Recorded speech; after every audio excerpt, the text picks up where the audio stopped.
গ্রাম থেকে শহরতলি, শহরতলি থেকে বিদ্যালয়, বিদ্যালয় থেকে স্কুল পড়ুয়া, প্রত্যেকের একটাই দাবি বিগত দিনে আরজিকর কলেজ এবং মেডিকেল কলেজ হাসপাতালে যে নৃশংসভাবে হত্যা হয়েছিল ডাক্তারি পড়ুয়া ছাত্রীর, তার যারা দোষী তাদের শাস্তি।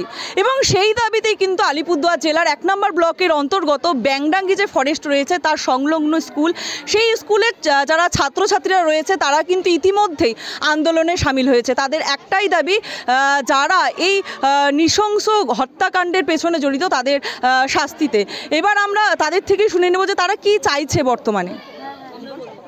কি চাইছো তোমরা?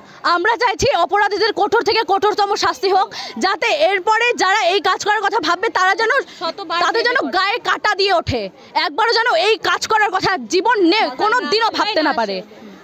আচ্ছা, তাহলে এখন অনেক দিন তো হয়ে গেল, তার পরবর্তীতে কোনো রকম সুরাহা পাচ্ছে না, তো সেই বিষয়ে কি জানাবে? সেই বিষয়ে জানাবো যে যতদিন অপরাধীদের কঠোর থেকে কঠোরতম শাস্তি হচ্ছে ততদিন আমরা আন্দোলন চালিয়ে যাব। এটা উচিত, প্রত্যেকটা মেয়ের উচিত। মেয়েরা রাত দখল করবে, মেয়েরা স্বাধীনতা পাবে, এটাই মেয়েদের ডাক। তো তোমার নাম? রিক্তা দাস। এই যে তোমরা আজকে স্কুলে ক্লাস না করে আন্দোলনে সামিল হয়েছিলে, তো সেইটার মূল উদ্দেশ্য কি? মূল উদ্দেশ্য হলো আমাদের নারী স্বাধীনতা চাই।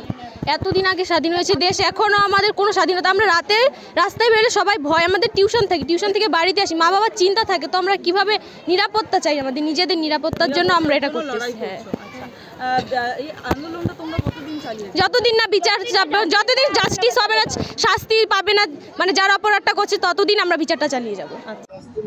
ক্লাস বয়কট করে তারা আন্দোলন করছে আরজিকর ঘটনা, কি বলবেন? না, আন্দোলন মানে আমি যখন স্কুলে এসে দেখলাম গেটটা বন্ধ আছে, ঠিক আছে, তারপরে আমাদের কথা না নিয়ে ওরা চলে গেল। আপনারা কি বলেছেন? না, আমরা বলছিলাম আলোচনা করা হোক, আগে আলোচনায় বসবো, তারপরে আলোচনার পর আমরা তোমাদের সময় দেব। সময় বলতে কি স্কুল আওয়ারে না, হয়তো স্কুল ছুটি 4 পিরিয়ডের পরে বা শনিবার, আমরা টার্গেট করেছিলাম শনিবার 4 পিরিয়ডের পরে মিড ডে মিল খাওয়া দিয়ে ওদেরকে যাওয়ার জন্য বলছিলাম।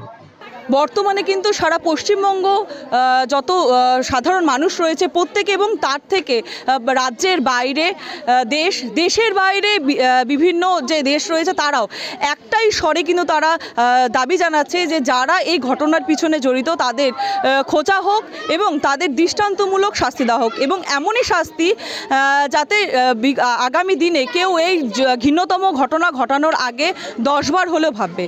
আলিপুরদুয়ার থেকে অনিশা পোদ্দারের রিপোর্ট, ট্রাইব টিভি বাংলা।